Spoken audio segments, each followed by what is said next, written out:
Somali American Abdullah Ali, who came to the U.S. from Somalia in 2009. You're looking at, obviously, the man on my right who had discovered this story.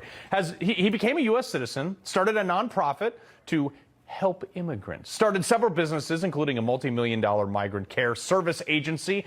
And in 2024, he ran for president as he raised money to bankroll a militia in Somalia. Yes, you heard that right. A U.S. citizen who, according to the Main Wire, gave an interview with Kenyan media in which he said he raised money in the U.S.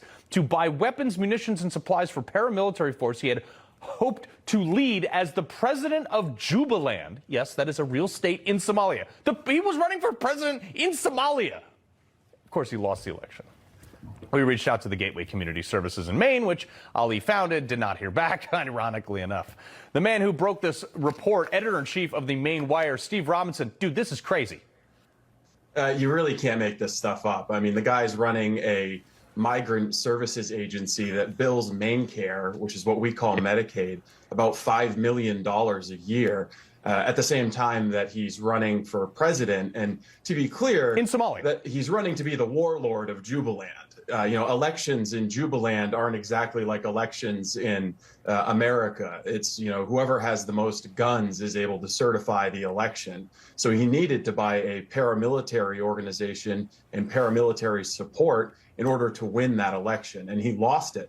But at the very same time that he was in Jubaland and Kenya trying to become a warlord in southern Somalia, he was getting no-bid contracts from the administration of Governor Janet Mills, a Democrat who has been in cahoots with Gateway Community Services from the very beginning. So if there's one thing that I would implore your listeners to understand, it's in Minnesota and in Maine, it's not just the Somali diaspora that has come over here and decided to engage in this criminal behavior. It's an industrial complex with the Democratic Party that enables and turns a blind eye to this behavior because they benefit from it through political support. And indeed, Abdullahi Ali's number two, his assistant executive director, is the former mayor of South Portland, Maine, and is currently a state representative from South Portland and a member of the Appropriations Committee, Decca Delac. One of his former employees, Yusuf, is a representative from Portland. Many Gateway Community Services alums have gone on to become involved in politics, and Governor Janet Mills created the Office of New Americans specifically to cater to the new Americans, new Mainers, illegal aliens, and the only employee of that organization is Alkas Ahmed from Sudan, who is a former employee of Gateway Community Services. I wish I had more time for this, but you're on a roll.